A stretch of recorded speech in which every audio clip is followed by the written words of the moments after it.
Hi, I'm Michelle. This is my so-called handmade life. I have a blog by the same name, and that's my name on Instagram. On Ravelry, I am mamatronic. This is a knitting, crochet, crafting, ramble about whatever kind of podcast meant to feel like, I don't know, you're sitting with me and we're chatting while we craft on something. I encourage you to respond to what I talk about, answer my questions, because your feedback, I'll probably discuss it in the next episode, and you'll help shift and direct the conversation, just like if we were crafting together. And I really need crafting friends, so I appreciate all of that feedback.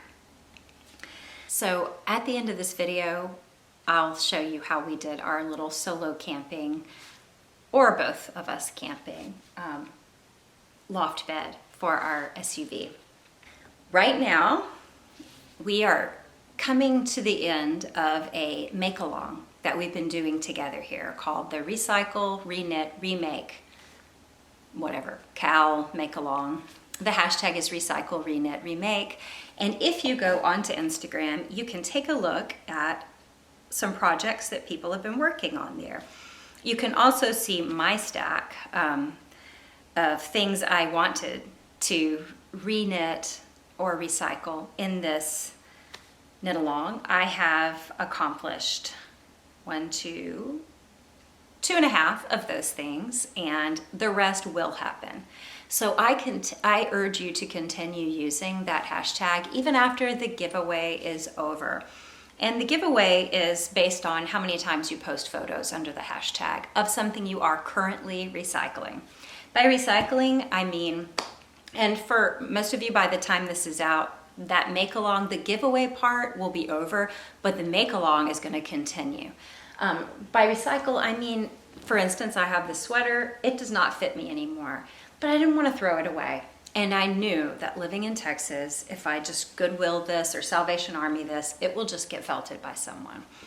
Most likely, because we aren't big sweater wearers here, or most people aren't. Clearly, I have a problem with sweaters, but you guys convinced me to rip it back and make it into a vest, because I do have enough yardage for a vest that would fit me comfortably, and I might could still do my striped pattern. So I'm going to recycle the yarn that way.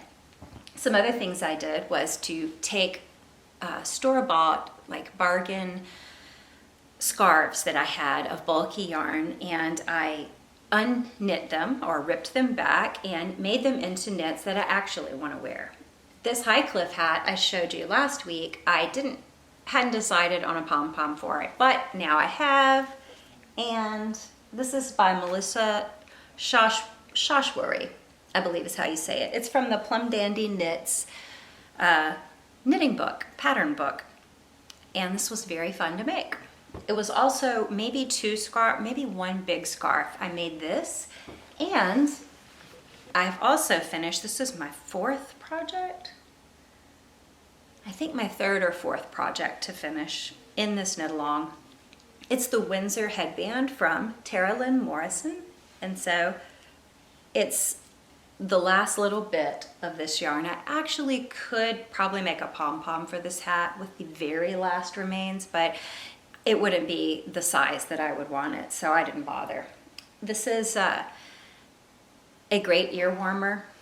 It's great to wear when it's cold outside. It's not cold outside right now. I'm going to take it off, but this was really fun to make. And I've never actually made like a twist turban or headband like this, so that was a lot of fun. And that was one knit recycled into two things. I also made the Durand cowl, which I showed you last week, and I love it, out of some other scarf, maybe a scarf and a hat that were matching, also from a chain store. You guys have been busy remaking some things. I told you about Pat's remaking, was it the Felix pullover? Yes, remaking it in a different size and adding a detail on the side last week. And Danielle had started a scarf with some frogged green yarn, and she was using a Japanese stick stitch dictionary book to make sort of like swatches, little blocks of different stitches, but she's decided it's just too dense a knit. It's not working. So she's ripping that back and has yet to decide what she will make with that yarn. Virginia took gray and blue yarn that she had made into something else, and she frogged it and knit Isabel Kramer's Dingley Dell. It's like a t-shirt sweater. And it has that V-neck with a little like sports striping like I talked about in the last episode. It has that look. I love Dingley Dell for that reason. Also the ribbing on the arms, and it's a great summer knit too. So that's something like Virginia you can actually use right now. Whereas all these things I'm making, I'm like, it's gonna be a long time before I can bust those out again. Catherine made slippers out of yarn that she had already made like a vest and mittens out of from like a recycled sweater. And Hannah had made a kind of a cropped tie front sweater. So I think I've caught up with everyone who's made something. And then there's me.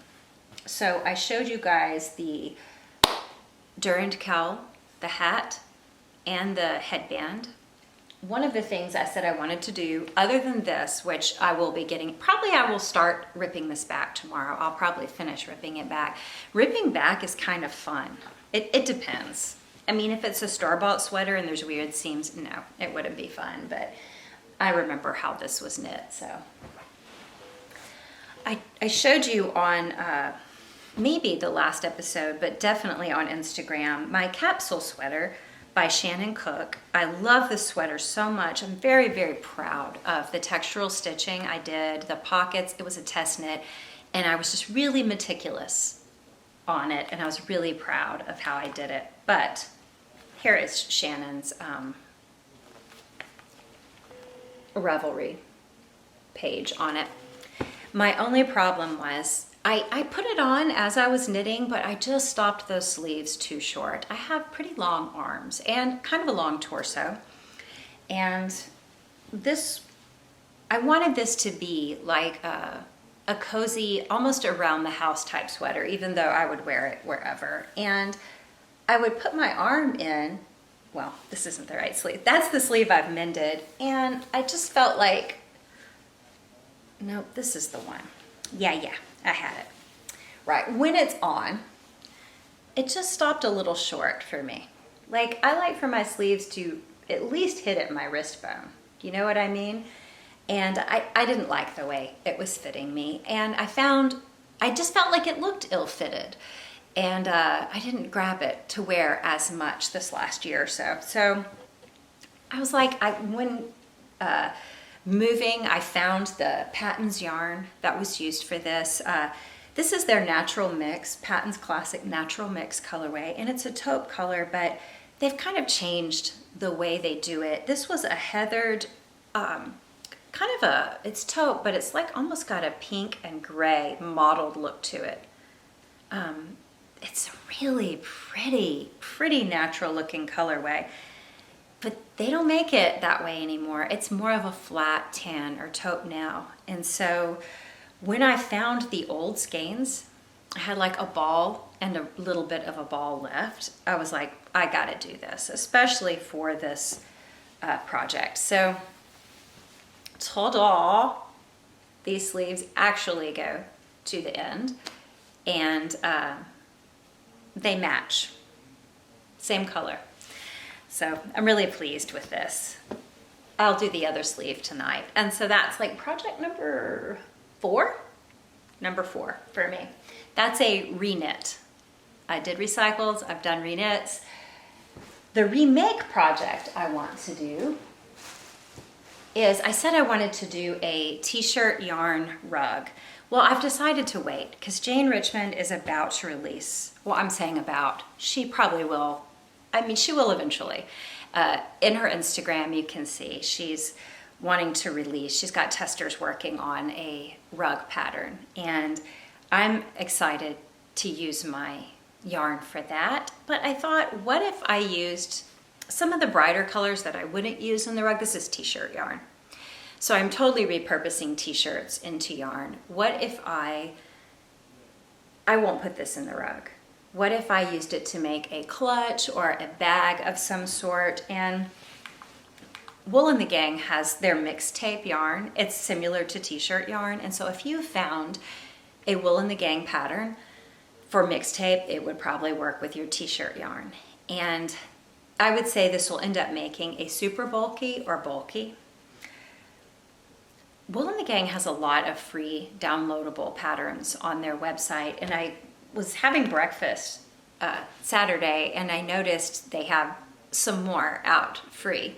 And so I went looking through ones I had, and I found like a clutch case, things like that that could be, let me find one.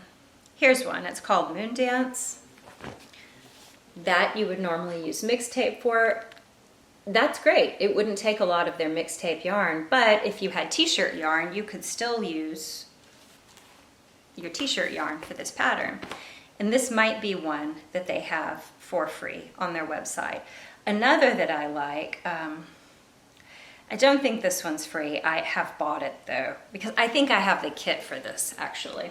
Is it Piazza? Piazza shoulder bag. That would be fun to do with yarn. And actually you could make each one of these little diamond shapes a different color, which kind of makes me think of these granny square crochet sweaters people are making.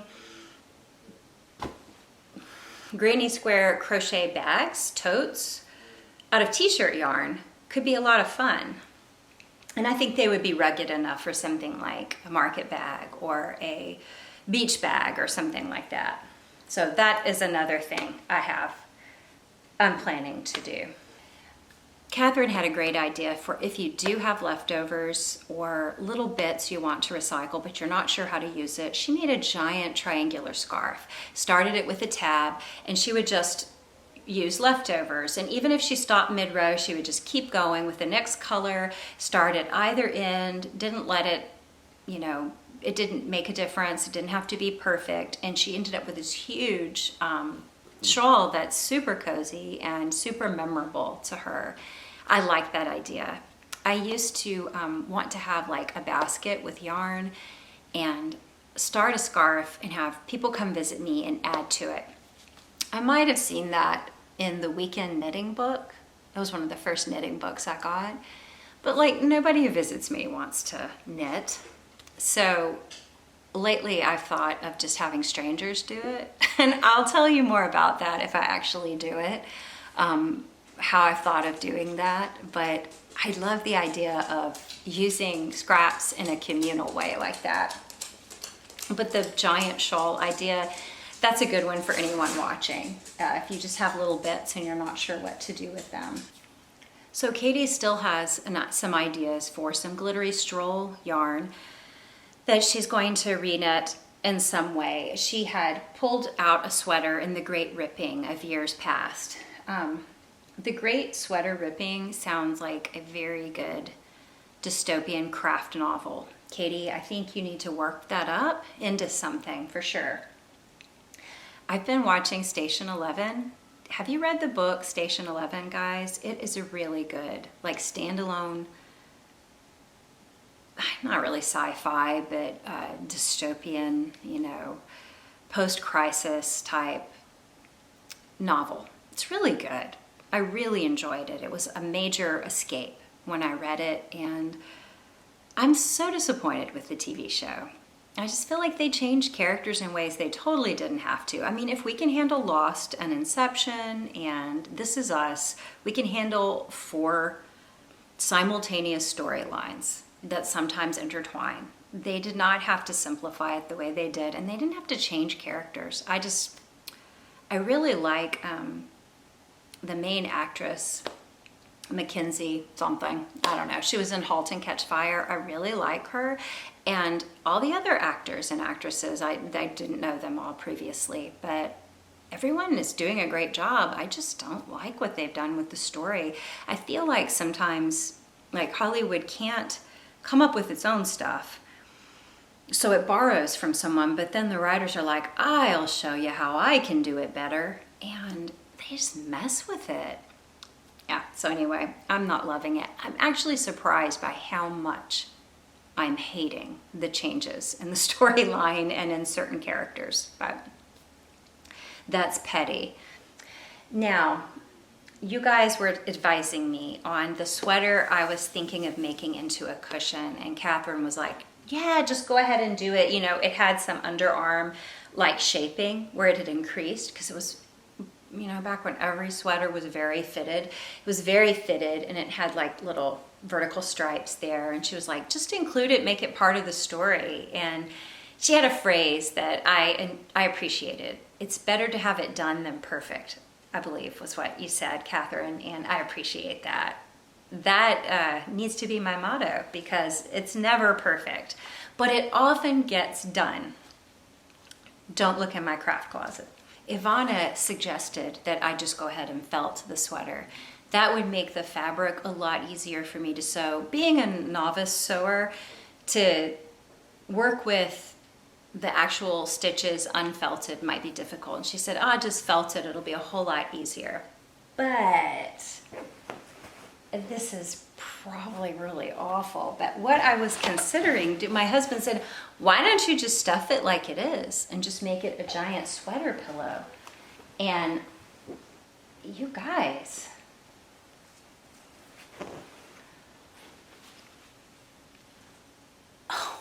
oh man, I actually want, wouldn't you love to have this greeting you? You get home from a long day and you just, you get a little hug from your body pillow.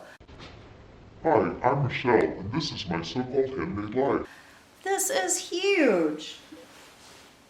Yeah, I don't know. I stuffed it with yarn, but I know it's weird. And I might actually just stuff the whole sweater as is and seam up the bottom, the top, and the sleeves and have a giant sweater body pillow. So, yeah. And I'm not just doing it to cop out on hard sewing either. I actually just think it sounds fun. And it's, for me, for my little crafty office room, it's just a fun reminder of, I don't know, where I started learning to knit my first Fair Isle sweater. Tell me what you think about my giant body pillow. While I was knitting all of those Tara Lynn Morrison patterns like the Durand cowl and the Windsor headband, I just wanted to show you guys this. I thought about her Dresden beret. I had gotten some, this is Tosh Merino Light. Is it? No, it's vintage. It's vintage because it's a worsted weight. For her Dresden beret. And this is the Mare colorway. I don't know if you watched the TV series Mare. You know, it's kind of a done many times theme, you know, the woman, the haunted detective or police officer or whatever, sort of Killing-like, trying to figure out what's going on in this small town. But it was still a good show. Kate Winslet did a good job in it. And anyway, these moody colors here, just so beautiful. I got this. And here is what the Dresden beret looks like. This is not at all a recycled knit. I've made one of these before with some junk yarn, like the junk yarn brand, not just my junk yarn. And I really enjoy wearing it. So I'm anxious to, and it's a light color with little flecks of black in it. So I'm excited to have a darker colored beret. I just thought I would show you that because that is something I started. I thought, well, it's, you know, going to be my TV project. But my TV project has actually been, I showed you the vest I made from Katya Gorbacheva. last week, her boxy V-neck vest. This is, and I made it into a full-length sweater. This is actually going to be a vest, and I finished the whole back piece. So this is the back, and it's Ella Ray Eco Tweed. So it's a gray with little pops of color. And I think it's a bright, fun vest, and hopefully it will have a fit similar to the one, I think her daughter might have even been wearing it in the sample. So I think that you can still get this pattern on Ravelry. I'm not sure. She is off the grid now. So I don't know. A lot of people, designers in Russia, don't have internet, or they are no longer able to be on regular websites, and or are exhausted. So I don't know if you can find this right now, but it's been a joy to work on both of the patterns. This has been great straight TV knitting for me, and I appreciated her pattern. Thought it was well written too.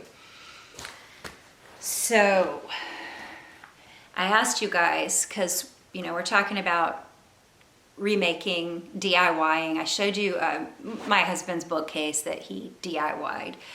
We didn't have a how-to or anything. Just, I showed you images of it, and he talked about it a little in a really bad phone video. I have some more DIYs I want to show you, and one is how we made our SUV, camping SUV. So we made a little loft bed for it, mainly for me to use if I were to go solo camping. And at the time that we did it, he really couldn't get off work very often. So if I wanted to do a little quick overnight camp trip, or say I even wanted to go across country and wanted to stay somewhere like in a Walmart parking lot at night rather than go into a hotel or something, I would have, or whatever, a KOA, I would have a camper in my vehicle. However, now with the work he's doing, if I get off, he'll probably be getting off. So we can both fit though in the camper bed. We both tried it out, and I think we might have done it for the video too. So I'm gonna dig up the video. I'm either gonna put it at the end of this or make a separate video that I release at the same time that this comes out, depending on how long it is. But I asked you guys, what are some DIYs you've done, and or YouTube channels do you like DIY type YouTube channels? And Casual Reno said that no one in her family is crafty or very handy, so everything's been kind of fiddling around, trial and error, but she's been doing DIY since before YouTube DIYs were a thing. And she remembers the first time she used a circular saw, she screamed. That's funny because in the video you're gonna see I was so nervous using the saw. My husband has a few saws and some power tools, and I was just really not confident doing that kind of thing. Now, anything that requires just dexterity with your hands, sure, great. I'm really good at hard labor, I think, but power tools were a big obstacle for me. So one of the DIYs that I watch is DIY with Danny. And Danny, sometimes with Alexandra Gator, which, Katie, you mentioned Alexandra. Danny is not afraid to use power tools. I mean, she's got her own wood shop, and that's what she does. There's a ton of cut takes in her videos, which, I mean, there's a lot of them. But if you can deal with that, she does do a lot of really cool flipping of things. So like thrifted chairs or bookcases, or I saw one recently where she took a china cabinet type hutch, I think, and she made it into an apothecary cabinet. You remember when, I don't know, in the 90s, apothecary coffee tables and bookcases or cabinets were the thing. Pottery Barn had them, Crate and Barrel had them, and I recently rewatched Friends, and they had an episode about an apothecary table. I remember thinking they were the coolest, and I was like, I don't know, newly married, and I would look through these like magazines, like Pottery Barn catalogs, back when they were real catalogs. You know, I still had one Pottery Barn catalog that was so good. Like, I still have it from the early 90s, and literally people have tried to swipe it from me. My sister borrowed it and had to protect it with her life because people at her job kept trying to take it. It was like, I don't know, we didn't have YouTube, right? We didn't have the internet, and these catalogs were everything. And that DIY with Danny episode was really funny to me because she basically made the, cabinet of my dreams, my 1990s dreams. I enjoy how she takes flipped furniture that's cheap, that we could find, anyone could find at like a junk store, and makes dupes out of them, things that look really high end or original. So that's a DIY I like to watch. And Katie, you mentioned Alexandra Gator. I'm going to have links to all of these, you guys, at the bottom. I would think a lot of people have heard of her. I started binging her shows during the pandemic. She focuses on inexpensive design in small places and apartments, and she's got like her Studio Fix little series. Those are my favorites because I like to see how she redoes tiny spaces for people to make them livable, but it's also affordable things, because I'm all about that. So she redid her boyfriend's apartment, and I thought it was really good because she used dark blue paint, and she's all into bright and pastel, and I really liked the dark colors. She's done some neat sort of dupe type stuff, kind of like Danny. Anyway, I enjoy watching how she works in small studio spaces. I binged all her shows during the pandemic, and then I showed my sister and she binged them. I would hear it in the background, like when I call her. So she'd be like, I was just watching Alexandra Gator. So yeah, she's a lot of fun. Another thing I enjoyed watching was tiny studio apartment tours. They weren't necessarily DIYs, but I just would see that, they would be in Toronto or New York or some big city where, apartment space is at a premium, and how people make do in such small spaces is very inspiring for me because I've always lived in small spaces, but I had that influx of furnishings and things of relatives, and was like, how am I going to make this work, and having to make decisions about that. I appreciate watching how people make do with less space. So that's another one. I like a lot of different designers online, and they're not all like out there expensive, crazy designs. Like Nick Talks Design, it's the target audience is someone like me who is going to shop at, a CB2 or maybe a Pottery Barn outlet. But I enjoy his, and Paige Vossel. I like her show. She's like a prop designer, but she just basically reacts to Architectural Digest tours. And also, we'll talk about different things she's done. Now, I feel like since she got big, she's kind of removed some of her earlier content that doesn't look real professional, but I actually like that stuff because it's super approachable. So that was a little disappointing to me, unless it's just hidden and I can't find it now. She did have a small Chicago apartment, and I liked her walkthrough tour of it, how she redid it, her before and afters. That is a fun one to watch, and I'm going to put it in a link to that also. Katie also recommended Rachel Maxey. She is a DIY costume designer, which isn't something I would normally think of watching, but I think that would be fun. If you're into sewing, though, you probably are into like period sewing. I guess with your background too, Katie, that's extra fun for you to watch. And then she mentioned aesthetic camping channels. I think it's weird that I've never ever searched that on YouTube before. I've looked up a few how-tos with camping stuff, like gear. But I've never, and I did see van life stuff for a while, but you know, I wasn't gonna actually renovate a van and do van life. So I just never really got into it. Tiny home stuff, I love that, but I've never ever checked out aesthetic camping sites. And so one that she recommended, again, I'll have the link, is Picnic Camp.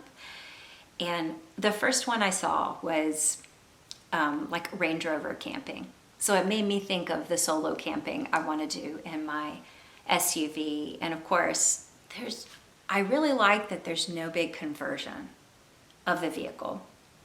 It's like the back is, you know, you lay down and you sleep on a fur mat, and then there's a camp box that has like a hot plate, and all the meals are cooked there. They're like really extra nice meals too.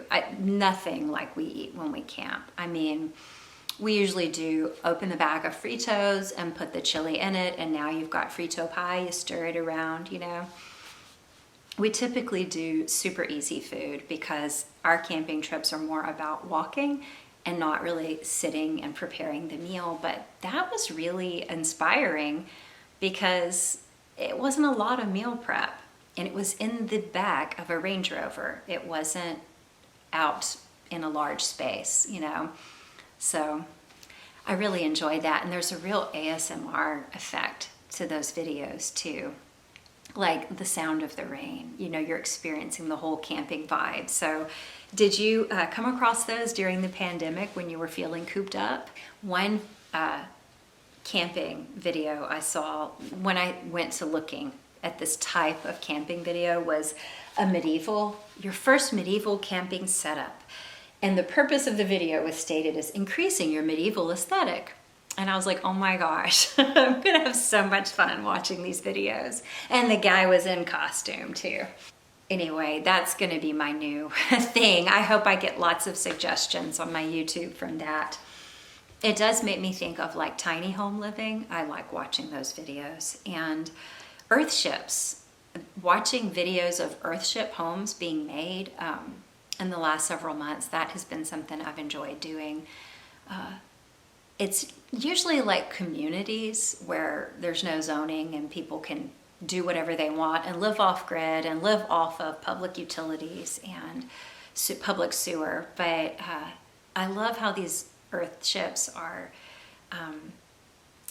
like sustainable, and they don't require a lot of energy. And a lot of times people will go and they'll take shifts, like interns sort of, working on the teams that build the earthships for other people, but they're learning all the techniques to go home wherever they live, sometimes across the world, and build their own earthship. And I like watching all the designs and the different models, so it's really inspiring. I've thought, like, I hate the idea of moving.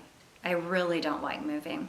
I don't mind traveling, but I don't like the moving. But I told my husband, if we ever could live somewhere, you know, close to nature in an earthship, I would totally move again. So Katie liked the idea of a TV knit along. I'm not going to start that right away, but I do want to do that eventually. And I don't think it's going to be anything official with prizes or anything like that. That's like a lot of responsibility to keep track of. And it stresses me out too, because like I've had company, I'm going to have more company. I didn't want to like let anybody down and lose the momentum on just the few people participating in this last make along. I didn't want to leave anybody hanging. So it'll be really casual when we do it, but the idea will be to pick knitwear or crochet items out of movies or TV shows that you've always like admired and said, I'd like to find a pattern for that, or make up a pattern for that. So it's not going to happen anytime soon, but I am going to do it. And I have a bunch of screenshots from Murder, She Wrote and Remington Steel, and there's a few more. I'm going blank on the shows now. And then there's like that Don't Look Up sweater I talked about that I definitely want to do. And some of them I know of patterns that look like them. Some I don't, but I think it would be really fun to try and make something up or find something similar. So be thinking as you watch shows or just trying to remember different things you always like maybe coveted from a TV show or a movie. Oh, I love that sweater. Remember The Killing? All those great sweaters. Things like that. And keep that in mind. And when we do it, we can all like share a hashtag together. Would you like to share a hashtag with me? And we'll work on it together. And that will get me motivated and it'll be fun. And finally, that secret Pinterest board of all the weird sweater screenshots from TV shows will finally come to good use. What are you guys gonna make for summer? Do you do summer knits when it's summertime? I usually ask this when it gets close to summer. I have one, the opal tank. I don't even think I entered this on Ravelry. It's a Alexandra Tavel pattern and it's like a racer back tank. And I don't remember what I did, something I didn't like about the fit in this. Maybe I made it too large, but I feel like this is the kind of sweater I want large. So I don't remember what it was I didn't love. I'm not finished. Clearly I just didn't finish. I started doing other things.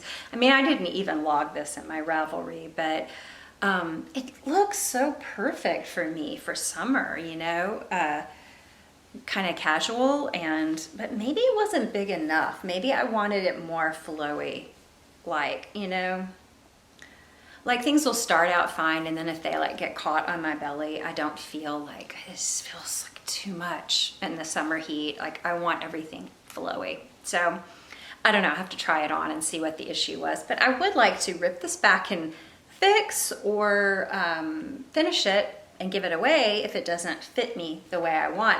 But the pattern itself has come out really nice. And I think she said for a lot of people it's stretched. So maybe I didn't knit the size I normally would because I expected it to stretch. And it may. I don't think I have blocked this. So I have that to finish. I have a lot of unfinished knits, actually. I have another Martin Story sweater, but it's not a summer weight sweater. This is the Villanelle pattern it was Olga Grishina, I believe. It really, to me, does look like something Villanelle would wear. And I might flash the image from her Ravelry. It looks really tight, but it's not blocked. Like there's a lot of room in there. This is just unblocked cotton. It's meant to be a generous, loose fit. I love it. I love all the texture. And if you see that image that she has of herself, I think it's herself in it, it totally makes me think of something Villanelle would have worn in Killing Eve.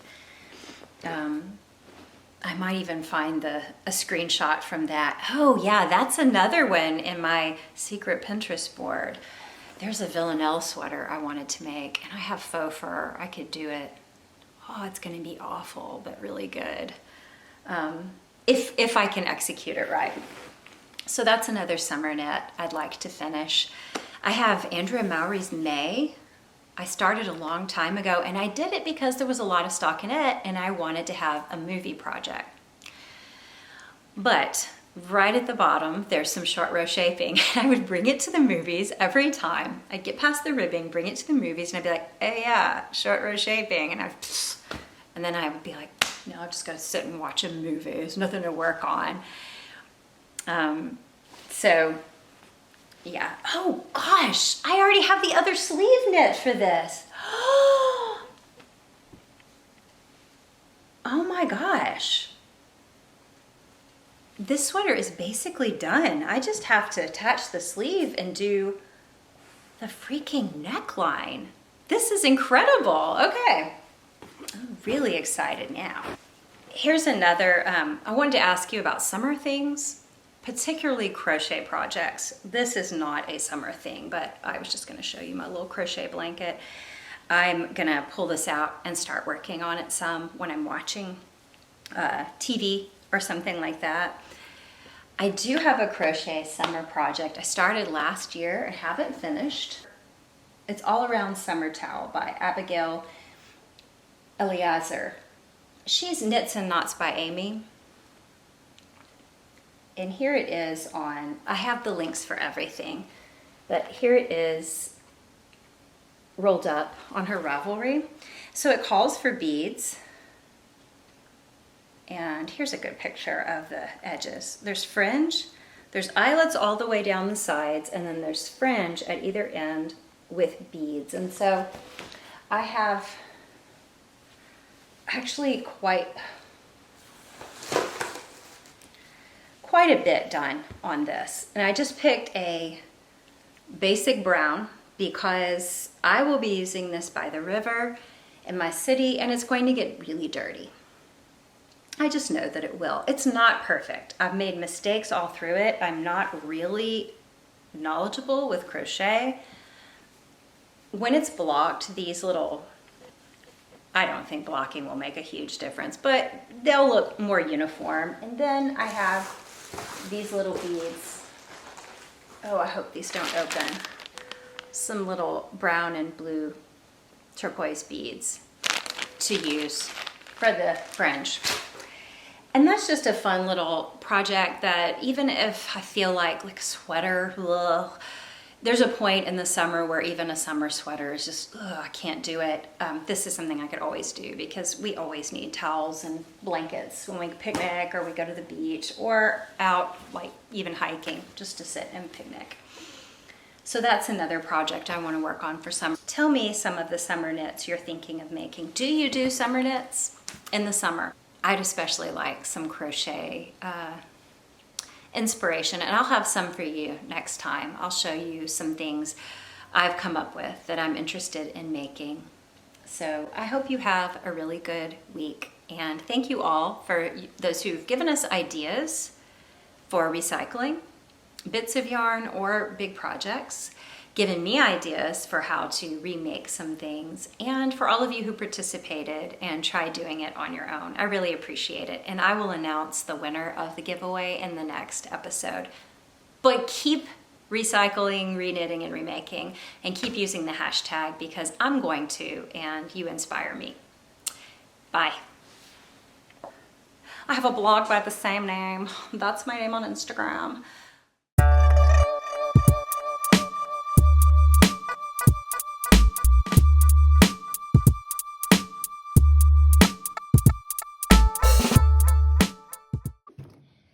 So after an ill-fated solo camping trip where I could swear I saw alligators in the water near my campsite, I decided that for some camping trips, I would like to have a camper bed in the back of my SUV. It would also be really nice on long road trips. So after Googling and searching Pinterest, my husband and I came up with a design we thought would work. This is for a forward edge, but you could change the measurements and do some math and make it work for any SUV. Most of the platform beds I saw were made of wood, but we wanted something lighter that I could pick up and insert by myself if I wanted to go on an impromptu trip. So we took our measurements, did some math, and we went to the hardware store. We got a 1/2 inch thick piece of plywood that measured 4 foot by 8 foot, 4 long pieces of 2-inch diameter PVC pipe, and then all the connectors were also 2-inch diameter. We got 4 4-way connectors, 4 3-way connectors, and 1 5-way connector. We got 9 end caps, used 8 wood screws, and some Gorilla Glue. We also had an old camp mattress that's probably a full size, about 53 by 74 inches. And we used a 1x3 board to hold the whole platform in place while we were driving. Now this whole platform is designed as a grid of 6 vertical pieces and 6 horizontal pieces that are connected with these PVC pipe connectors, each with an opening facing down so there can be a leg at every point of connection. This supports our body weight better. The front 3 vertical pieces close to the front of the car are shorter than the back 3.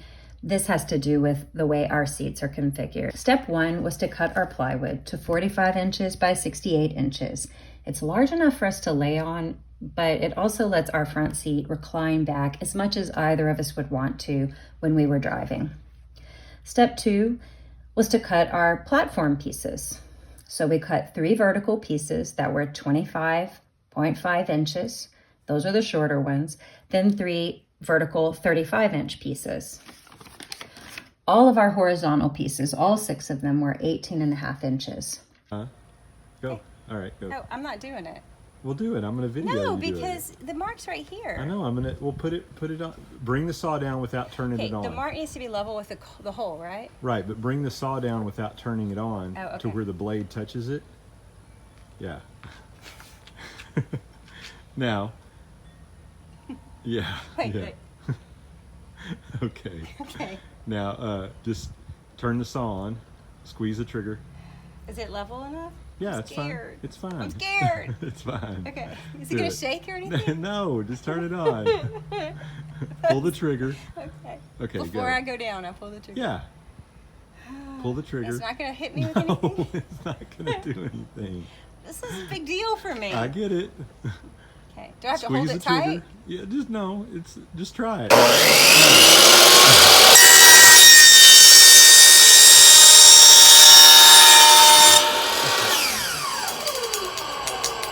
You're not hurting the pipe. You're not hurting the Did pipe. animals die anywhere? Step 3 was to dry fit all the pieces together and only glue when necessary.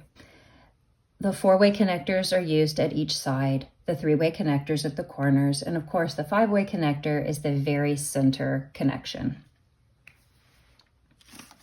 We checked to make sure our storage boxes would fit between the legs and that the whole platform was high enough to have some storage boxes to slide underneath. Step 4 was to cut our legs. The back 6 legs are all the same length, just 6.5 inches. We tapped end caps onto them, keeping in mind that the end cap adds like 1.25 inches to the height. The front 3 legs are the ones that will be removable. We'll only insert them when we're actually using the platform bed. So the 2 on the side are 20 inches, and the center one that goes directly on the hump of the floorboard is 18 inches. We tapped end caps onto the bottom of these legs, but at the top, we made 4 equidistant slits around the top of all 3 of them. These are about 2-inch slits. We did this to just facilitate easy setup. It just made them easier to screw in and to pull out. Step 5 was to set our plywood on top of the platform and attach that 1x3 board cut to 36 inches along the back to hold it and keep the wood from moving forward when we slam on the brakes or if we kind of stop short. So we used wood screws and screwed it in flush with the back of the platform, and that holds it in place.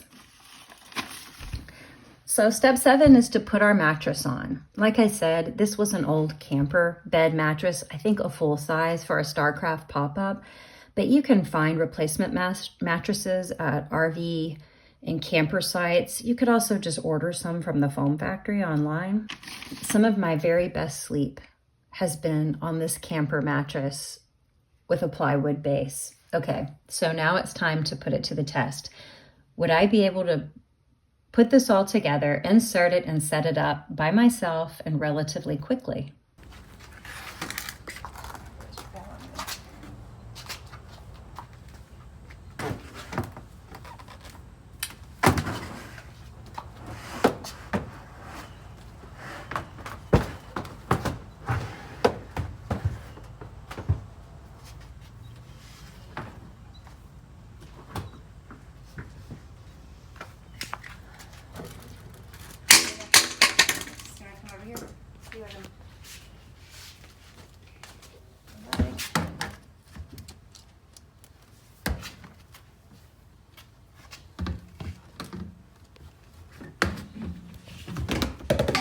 Okay, you might want to do the middle one first because it stays in better. Okay.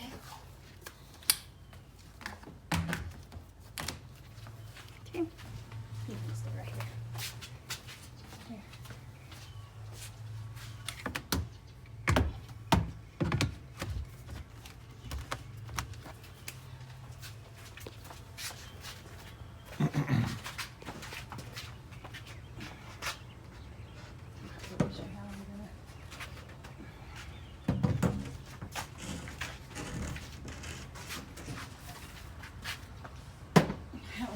to. Now I got it. You ready? Yeah. Maybe. You got it. You got it. Just lay it down It's not. and then set it on the ground and It's then. just cutting my leg. That's all. I'm wearing shorts. Got me. You okay? Okay.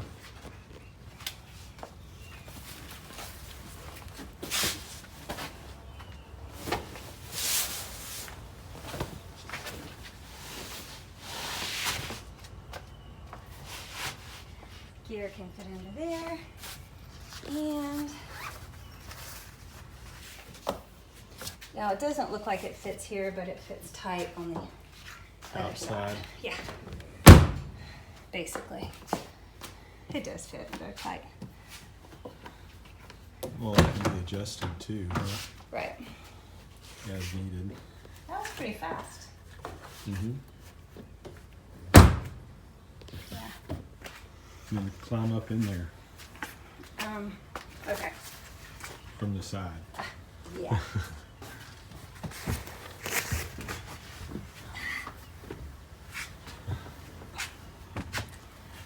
Ta-da!